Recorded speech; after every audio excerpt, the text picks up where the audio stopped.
ஏன்னா கஸ்டமருக்கு கேள்வி கேட்குறாங்க, எனக்கு அங்கே அந்த பிராண்டில் வந்து இப்படி கிடைக்குது, இந்த பிராண்டில் வந்து எங்களுக்கு சீக்கிரம் வந்துடுது, ரேட்டு கம்மியாக இருக்குது. இதில் இறங்கும் போது நிறைய சேலஞ்சஸ், நிறைய பேர் வந்து டிஸ்கரேஜ் பண்ணாங்க. ஏன்னா நீ வந்து பண்ணிகிட்டு இருந்த வேலை ஒன்று, இப்போ பண்ண போகிற வேலை ஒன்று. நிறைய பேர் டிஸ்கரேஜ் பண்ணாங்க. நிறைய பேர் சொன்னாங்க, நீ வந்து கண்டிப்பாக சக்ஸஸ் ஆக மாட்டேன், ஃபெயிலியர். ஆனால் இப்போ வரைக்குமே நிறைய கஸ்டமர்ஸ்க்கு நான் போகிற ஃபார்மோட ஃபோட்டோஸ் எடுத்து போட்டு, இந்த ஃபார்ம்லேருந்து வருது, இந்த ஃபார்ம் இப்போ ஹார்வெஸ்ட் ஆக போகுது, இந்த டைமில் உங்களுக்கு அரிசி வரும், ப்ரீ புக்கிங் பண்ணுற மாதிரி நிறைய கான்செப்ட்ஸ் இப்போ கொண்டு வந்துட்டுருக்குறோம்.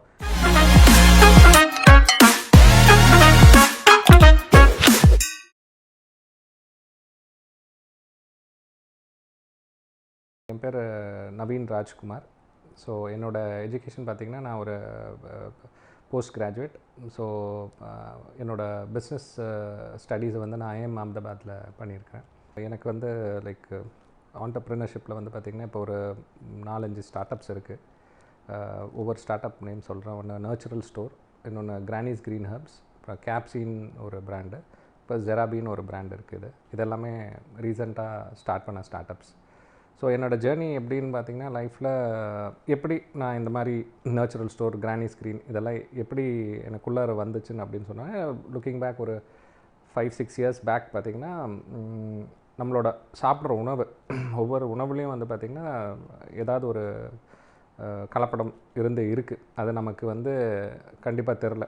ஸோ ஃபஸ்ட்டு இதை வந்து எனக்கு வந்து என் ஒய்ஃப் மூலயமா சில இன்ஃபர்மேஷன் கிடச்சிது. என் ஒய்ஃப் வந்து ஒரு நியூட்ரிஷனிஸ்ட். அவங்க மூலயமா வந்து சில பொருளெல்லாம் நிறைய மால் ப்ராக்டிசஸ் லைக் நிறைய இஷ்யூஸ் எல்லாம் இருக்குது, கலப்படங்கள் நிறைய இருக்குதுன்னு சொல்லி வரும்போது, ஸோ ஃபஸ்ட்டு எதை மாற்றலான்ற போது எண்ணெயிலேருந்து ஸ்டார்ட் பண்ணோம். நாங்கள் ஒரு மரச்செக்கு எண்ணெய் அதுலேருந்து ஸ்டார்ட் பண்ண ஆரம்பித்தோம். ஸோ அப்போ எங்கள் வீட்டில் ஃபஸ்ட்டு இருக்கிற ஃபுட் எல்லாமே வந்து இயற்கை முறையில் இருக்கிற விவசாயிகள்கிட்டருந்து வாங்க ஆரம்பித்தோம். ஸோ அந்த மாதிரி ஒவ்வொன்றா பண்ணும் போது, சரி நம்ம இப்போது வீட்டில் இந்த மாதிரி ஒரு சேஞ்ச் பண்ணும் போது சொசைட்டிலையும் ஏதாவது நம்ம பண்ணலாம் அப்படின்ற ஒரு உள்ளுணர்வு இருந்துச்சு ரொம்ப வருஷங்களாக. ஸோ அப்போது வந்து நானும் என் ஃப்ரெண்டு துர்கான்னு சொல்லிவிட்டு, நாங்கள் 2 பேருமே வந்து ஒரு கோர்ஸ், ஒரு இந்தியன் இன்ஸ்டியூட் ஆஃப் ஐஎம் அஹமதாபாத்தில் வந்து மீட் பண்ணோம், ஒரு கிராஷ் கோர்ஸில். ஸோ நாங்கள் 2 பேருமே வந்து சரி, எங்களுக்கு 2 பேரோட மைண்ட் செட்டும் இந்த மாதிரி ஒரு ஃப்ளோவில் இருந்ததுனால, சரி நம்ம வந்து ஃபஸ்ட்டு இயற்கை விவசாயம் பண்ணலான்னு சொல்லிவிட்டு, ஸோ 2018 ஸ்டார்ட் பண்ணோம் இயற்கை விவசாயம். ஸோ விவசாயம் இங்கே தான் திருச்சியில் தான் பண்ணோம் நாங்கள், ஒரு 5 ஏக்கரில். ஸோ நாங்கள் பண்ணுற சமயத்தில் நிறைய சேலஞ்சஸ் இருந்துச்சு. மழை இல்லை, புயல் ஒரு சமயத்தில் புயல் வந்துச்சு. ஸோ இந்த ஒரு 2-3 வருஷத்தில் நிறைய சேலஞ்சஸ் இருந்துச்சு. ஸோ அதையும் பிரேக் பண்ணி நாங்கள் வந்து சில பயிர்களெல்லாம் எடுத்து மார்க்கெட்டுக்கு போனோம். மார்க்கெட்டுக்கு போனால் இன்னொரு சேலஞ்ச் என்னென்னா, மிடில்மேன், புரோக்கர்ஸ், அந்த புரோக்கரேஜ் மீறி எங்களால் மார்க்கெட்டில் விற்க முடியல. ஸோ சில பொருள் வந்து வேல்யூ ஆடடாக பண்ணோம், எண்ணெயாக மாற்றினோம், சிலது வந்து அப்படியே வேஸ்ட்டாக போச்சு. ஸோ இந்த மாதிரி ஒரு சூழ்நிலையில் என்ன பண்ணலான்ற போது தான் வந்து ஒரு மார்க்கெட் பிளேஸ் க்ரியேட் பண்ணக்கூடாதா அப்படின்னு சொல்லி தான் நேச்சுரல் ஸ்டோர்ன்ற ஒரு மார்க்கெட் பிளேஸ் க்ரியேட் பண்ணோம். அந்த ஸ்டோர் க்ரியேட் பண்ணும் போது கூட நமக்கு நிறைய ப்ராடக்ட்ஸை அங்கே கொண்டு வந்தோம். அங்கே ஒரு சேலஞ்ச் என்ன இருந்துச்சுன்னா, நம்மளது ஆன்லைன் ஸ்டோர் தான். ஆஃப்லைன் ஸ்டோரில் போனால் நம்ம வந்து அங்கே ஒரு பர்சன்டேஜ் மார்ஜின் கேட்பாங்க. ஸோ நம்ம கஸ்டமர்கிட்ட டைரெக்டாக ஏன் போகக்கூடாது? கஸ்டமர்கிட்ட டைரெக்டாக போகும்போது இந்த மார்ஜின் கட்டாகி கஸ்டமருக்கு தான் பெனிஃபிட் கிடைக்கணும். ஆன்லைனோட கான்செப்டே அதுதான்.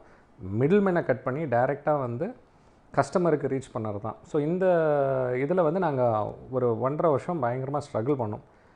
என்னென்னா, எங்களால் ப்ராடக்ட்டு கரெக்டாக விற்க முடியல, கரெக்டான மார்க்கெட்டிங் டீம் எங்களுக்கு செட் ஆகலை, கஸ்டமரும் வந்து அவங்களுக்கும் கன்ஃபியூஷன் ஆயிடுச்சு. ஏன்னா ஏகப்பட்ட பேர் வராங்க, எதை வாங்குறதுன்னு அவங்களுக்கு தெரியாத ஒரு சிச்சுவேஷன் இருந்துச்சு.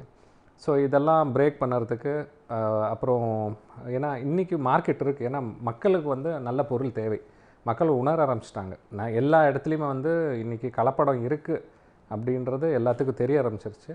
இதுக்கு உண்டான மார்க்கெட்டும் நிறைய மார்க்கெட் இருக்குது. ஸோ இப்போது நாங்கள் வந்து அதனால தான் இப்போ என்ன பண்ண ஆரம்பித்தோன்னா, சரி மக்களுக்கு வந்து நம்ம ப்ராடக்ட் மட்டும் கொடுக்காத, ஃபார்மர்கிட்டருந்து வர ஒவ்வொரு ஃபார்மரோட ப்ராடக்ட்டு ஒவ்வொரு இடத்துல கொடுக்கலான்னு சொல்லி தான் இப்போ ஒரு மார்க்கெட் பிளேஸ் க்ரியேட் பண்ணிகிட்ருக்கோம். இந்த மார்க்கெட் பிளேஸில் என்ன ஆகும்னா, ஒரு ஏலக்காய் வந்து விளைச்சலாகி இப்போது உங்களுக்கு 10வது நாள் கஸ்டமர்கிட்ட போயிடும். இதே வந்து நீங்கள் ஒரு ஸ்டோரில் போய் வாங்கினீங்கன்னா அந்த ஏலக்காய் எங்கேருந்து வந்திருக்கு, எப்போ விளைச்சலாச்சு, எப்போ உங்களுக்கு அது ரீச் ஆகிறதுக்கு 1 வருஷம் ஆகிடும் உங்களுக்கு. அந்த அளவுக்கு பதப்படுத்துவாங்க கெமிக்கலெல்லாம் போட்டு. ஆனால் நம்மக்கிட்ட வாங்குகிற பொருளில் வந்து அந்த ஒரு இது இருக்காது. ஏன்னா டைரெக்டாக ஃபார்ம்லேருந்து உங்களுக்கு வரும். ஸோ இந்த மாதிரி சில சேலஞ்சஸை வச்சு தான் இப்போ வந்து நாங்கள் அடுத்தடுத்து அட்வர்டைஸிங், டிஜிட்டல் மார்க்கெட்டிங் இந்த மாதிரியெல்லாம் பண்ணி நிறைய கான்டாக்ட்ஸ் மூலயமா இப்போ டேபிஃப் எங்களுக்கு வந்து ஒரு பிளாட்ஃபார்மாக கொடுத்துருக்குறாங்க, டேபிஃபும். ஸோ இந்த மாதிரி இவங்களெல்லாம் வச்சு இப்போ நாங்கள் நெக்ஸ்ட் லெவலுக்கு போயிட்டுருக்குறோம். ஸோ நம்ம சேலஞ்சஸ் பார்த்திங்கன்னா இப்போது ஃபஸ்ட்டு வந்து கஸ்டமரை வந்து என்னென்னா ட்ரேசபிலிட்டி இப்போ கொடுக்குறோம். நம்மளோட இதில் வந்து பார்த்திங்கன்னா இந்த இடத்துலேருந்து ஒரு சர்டிஃபிகேஷன், எந்த ஃபார்மர்கிட்டேருந்து வாங்குகிறோம், எங்கேருந்து அந்த ப்ரொடியூஸ் எப்படி ஆயிருக்கு அப்படின்ற ஒரு ட்ரேசபிலிட்டி கொடுத்து தான் இப்போ வந்து எல்லா கஸ்டமருக்கும் வந்து, ஏன்னா கஸ்டமருக்கு கேள்வி கேட்குறாங்க, எனக்கு அங்கே அந்த பிராண்டில் வந்து இப்படி கிடைக்கிது, இந்த பிராண்டில் வந்து எங்களுக்கு சீக்கிரம் வந்துடுது, ரேட்டு கம்மியாக இருக்குது. நான் அங்கே வந்து அவங்க வந்து எப்படி கால்குலேட் பண்ணுறாங்கன்னா, அவங்க வந்து 1 கிலோவோட கான்செப்ட் பார்க்குறதில்ல, அவங்க ஒரு 50 கிராம் 100 கிராம் அந்த கான்செப்டில் பார்க்குறாங்க. பட் நம்ம அப்படி கிடையாது. நம்ம வந்து ஃபார்மர்கிட்டருந்து விளைச்சலான பின்னாடி நமக்கு அவங்களுக்கு இன்ஃபார்ம் பண்ணிடுறோம். நம்மளதுலேயே ட்ரேசபிலிட்டி இருக்கும். ஒரு ஃபோட்டோகிராஃப் எந்த ஃபார்ம்லேருந்து இந்த வந்திருக்கு, எந்த ஃபார்மர்கிட்டருந்து வந்திருக்கு, அந்த ட்ரேசபிலிட்டியை வந்து அதுதான் நம்மளோட யூஎஸ்பி. இன்றைக்கி எந்த இடத்துல இந்த உங்களுக்கு பொருளோட ஆரிஜின் வந்து எனி பிராண்ட், கார்ப்பரேட் பிராண்ட் எடுத்துக்கிட்டால் பொருளோட ஆரிஜின் தெரியாது. ஏன்னா எல்லாமே ப்ராசஸ் ஆகிருக்கும். பட் நம்மளதில் அப்படி கிடையாது. எதுவுமே ப்ராசஸ்டு கிடையாது. எல்லாமே அப்படியே நேச்சுரலாக இருக்கிற ப்ராடக்ட்டு. ஸோ அந்த ப்ராடக்ட் வந்து உங்களுக்கு கரெக்டாக உங்கள் இடத்துக்கு நாங்கள் எடுத்துகிட்டு கொண்டு வரோம். இதில் வந்து நான் வந்து இதை வந்து ஃபஸ்ட்டு பார்ட் டைமாக தான் பண்ணிகிட்டு இருந்தேன். அப்புறம் இதை வந்து ஒரு ஃபுல் ஃப்ளெட்ஜாக வந்து நம்ம ஃபுல் டைமாக இறங்கி இதை பண்ணணும். இது வந்து மக்களுக்கு வந்து நல்ல பொருள் சேரணும், எல்லா இடத்துக்கும் ஒவ்வொரு வீட்லேயும் நல்ல பொருள் சேரணும் அப்படின்ற ஒரு இதில் வந்து இது ஒரு டீமாக ஃபார்ம் பண்ணி பண்ணலான்னு தான் ஃபுல் டைமில் வந்து பண்ணலான்னு இறங்கி லாஸ்ட் ஒரு ஆல்மோஸ்ட் ஒரு 8 months பேக் வந்து என்னோடய கார்ப்பரேட் லைஃப், நான் ஒரு 20 இயர்ஸாக இருந்த அந்த கார்ப்பரேட் லைஃப், கார்ப்பரேட் சேலரி எல்லாத்தையும் விட்டுட்டு ஃபுல் டைமாக இதில் வந்து இறங்கியிருக்கிறேன். இதில் இறங்கும் போது நிறைய சேலஞ்சஸ், நிறைய பேர் வந்து டிஸ்கரேஜ் பண்ணாங்க. ஏன்னா நீ வந்து பண்ணிகிட்டு இருந்த வேலை ஒன்று, இப்போ பண்ண போகிற வேலை ஒன்று. நிறைய பேர் டிஸ்கரேஜ் பண்ணாங்க. நிறைய பேர் சொன்னாங்க, நீ வந்து கண்டிப்பாக சக்ஸஸ் ஆக மாட்டேன், ஃபெயிலியர். ஆனால் இப்போ வரைக்குமே நான் வந்து நல்ல ஒரு லேர்னிங் ட்ரெண்டில் தான் இருக்கிறேன். எனக்கே புரியுது, என் மேலே நான் வெளியில் வந்ததுக்கப்புறம் எனக்கு ஆப்பர்ச்சுனிட்டிஸ் நிறைய தெரியுது, நிறைய க்ரோத் ஆப்பர்ச்சுனிட்டிஸ் தெரியுது, என்னால் நிறைய பண்ண முடியும்னு தெரியுது. நான் அதாவது நம்ம கம்ஃபர்ட் ஜோனை விட்டு வெளியில் வந்தால் தான் தெரியும் நமக்கு அவ்வளோ ஆப்பர்ச்சுனிட்டிஸ் இருக்குதுன்னு சொல்லிட்டு. கம்ஃபர்ட் ஜோனில் இருக்கும்போது என்ன ஆகும், ஓகே இது நமக்கு போதும்னு இருந்துச்சு. பட் ஆனால் எனக்கு இந்த ரிஸ்க் ஃபேக்டரை எடுத்து வெளில வந்தால் தான் அந்த அளவுக்கு ஆப்பர்ச்சுனிட்டிஸ் தெரிஞ்சு எனக்கு. ஸோ இப்போது என்ன தான் டிஸ்கரேஜிங் மூமெண்ட் இருந்தாலும் ஒரு டிஸ்கரேஜில் ஒரு என்கரேஜ்மெண்ட் நமக்கு லைஃப்பில் போயிட்டுருக்கு. இப்போ இந்த லாஸ்ட் 6 monthsோட ட்ராவல் பார்த்திங்கன்னா ரொம்ப சந்தோஷமாக இருக்குது. நிறைய ஆப்பர்ச்சுனிட்டிஸ் க்ரியேட் ஆகிருக்கு.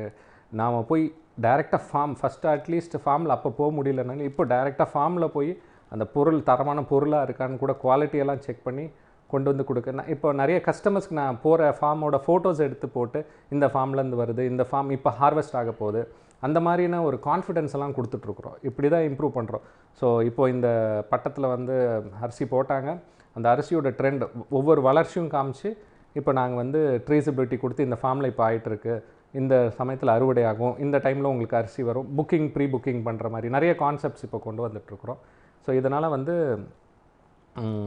நிறைய கஸ்டமர்ஸ்க்கு இருக்கிற அந்த டவுட்டு கிளாரிட்டி அவங்களுக்கு கிடச்சிருது. இப்போவே ஓகே நம்ம வாங்குகிற இடம் ஒரு தரமான இடம்னு வந்து அவங்களுக்கு தெரிய ஆரம்பிச்சிருது. ஸோ அந்த ஒரு இதை தான் இப்போ நாங்கள் ஆப்பர்ச்சுனிட்டியாக க்ரியேட் பண்ணி பல தடைகளெல்லாம் ஏன்னா கார்ப்பரேட்டை வந்து நம்ம வந்து இன்றைக்கி கார்ப்பரேட்டுக்கு அகேன்ஸ்டாக, கார்ப்பரேட்டுன்றது நான் சொல்கிறது வந்து கலப்படம் செய்யக்கூடிய பொருள்லேருந்து வெளில வரணுன்னா நம்ம நிறைய ஆண்டர்ப்ரினர்ஸ் இந்த மாதிரி ஒரு ரோலுக்கு வரணும். எல்லா யங் ஜென்ரேஷனாக இருக்கட்டும், யங் டீம் படிச்சுட்டு வரவங்களாக இருக்கட்டும், இன்னும் வேலை செஞ்சிட்ருக்கிறவங்க இந்த மாதிரியான ஒரு ஆப்பர்ச்சுனிட்டிஸ் எடுத்து வரும்போது நம்ம ஒருத்தராக நம்ம பெரிய ஒரு மூமெண்ட் இது பண்ண முடியாது. நம்ம ஒரு குரூப்பாக ஒரு டீமாக சேர்ந்து நிறைய பேர் ஆண்டர்ப்ரினர்ஸாக உருவாகும் போது நல்ல விஷயத்துக்கு பண்ணும்போது உங்களுக்கு எல்லாமே நல்லதாக இருக்கும். உணவே மருத்துவம், அதுதான் நம்மளோட கான்செப்ட். நம்ம சாப்பிட்ற உணவு தான் நமக்கு மருத்துவம். நம்ம ஹாஸ்பிட்டலில் எதுக்குமே போக வேண்டாம். இன்றைக்கி சாப்பிட்ற ஃபாஸ்ட் ஃபுட்டாக இருக்கட்டும், எல்லாமே வந்து பார்த்திங்கன்னா எல்லாமே கலப்படம் இருக்குது. பட் நம்ம இயற்கையாக இந்த மாதிரியான ஒரு நல்ல உணவு சாப்பிடும்போது நமக்கு உணவே மருத்துவம். அதுதான் வந்து நேச்சுரல் ஸ்டோரோட கான்செப்ட். அப்பேரலுக்காக ஒரு பிராண்டு க்ரியேட் பண்ணி வச்சுருக்குறோம். ஏன்னா என்னோடய தொழில் பார்த்திங்கன்னா, நான் ஒரு 20 ஆண்டு காலம் வந்து அப்பேரல் ஆடை அந்த தயாரிப்பு அந்த இதில் தான் வந்து ஒர்க் பண்ணிகிட்டு இருந்தேன். ஸோ அதுலேருந்து இந்த உணவு ஒரு மேலே ஒரு ஆசை. உணவுனா ஒரு ஹோட்டல் வைக்கணும்னு ஆசையாக இருந்தது. கடைசியில் ஒரு அக்ரி பின்னராக ஆகணும்னு ஒரு ஆசை வந்து இப்போ அதில் பண்ணிகிட்ருக்கிறேன். ஸோ இந்த ஆடை உற்பத்தியில் வந்து நான் ஒர்க் பண்ணிகிட்டு இருந்தது. அது எனக்கு ஒரு டெய்லி ஒரு எனக்கு உணவு என்னோடய இவ்வளோ வருஷம் 20 வருஷம் உழைப்பு அதுதான் கொடுத்தது. ஸோ அதில் ஏதாவது பண்ணணுன்ற போது தான் இந்த திருநங்கைகளுக்கான ஒரு ஆப்பர்ச்சுனிட்டி எனக்கு அவங்கள மீட் பண்ண கிடச்சிது. ஸோ எனக்கும் ரொம்ப நாளாக அவங்களுக்கு ஏதாவது பண்ணணும் அப்படின்ற ஒரு ஆர்வம் இருந்துச்சு. ஏன்னா அவங்கள நிறைய இடத்துல ரயில்வே ஸ்டேஷன்லையாக இருக்கட்டும், எங்கே எடுத்தாலும் அவங்க நிறைய வேறு சூழ்நிலைகளில் அவங்கள நாங்கள் பார்த்துருக்குறோம். ஸோ அவங்களுக்கு இந்த மாதிரியான ஒரு ஆப்பர்ச்சுனிட்டி எங்களுக்கும் கிடைக்கும் போது அவங்களுக்கு ஏதாவது ஒரு ஆப்பர்ச்சுனிட்டி பண்ணணுன்னு ஆசையாக இருந்தது. ஸோ அது இப்போது டேப்எஃப் மூலியமாகவும் எங்களுக்கு வந்து ஒரு ஆப்பர்ச்சுனிட்டி கிடச்சிருக்கு. ஸோ திருநங்கைகளுக்கு வந்து ஒரு நல்ல ஒரு பிளாட்ஃபார்மாக க்ரியேட் பண்ணி அவங்களுக்குன்னு ஒரு பிராண்டை க்ரியேட் பண்ணி அதை நெக்ஸ்ட் லெவல் மார்க்கெட்டு கொண்டு போகிறதுக்காக நாங்கள் உழைப்போம். இதுதான் வந்து இப்போ இருக்கிற இது. ஆனால் மார்க்கெட் வந்து பெரிய லெவலில் மார்க்கெட் இருக்குது. இன்னும் வந்து மக்கள் வந்து இயற்கை முறையில் வேணுன்ற ஒரு டிமாண்ட் க்ரியேட் ஆகிட்டு இருக்குது. எல்லா விஷயத்துலேயுமே வந்து ஒரு டிமாண்ட் இருக்குது. நம்ம கரெக்டான இடத்துக்கு இந்த நம்ம பொருளை கொண்டு போனால் கரெக்டான உங்கள் ஃபார்மர்ஸுக்கும் விவசாயிகளுக்கும் ஒரு நல்ல விலை கிடைக்கும். எல்லாத்துக்கும் ஒரு ஜாப் ஆப்பர்ச்சுனிட்டிஸ் கிடைக்கும். நன்றி.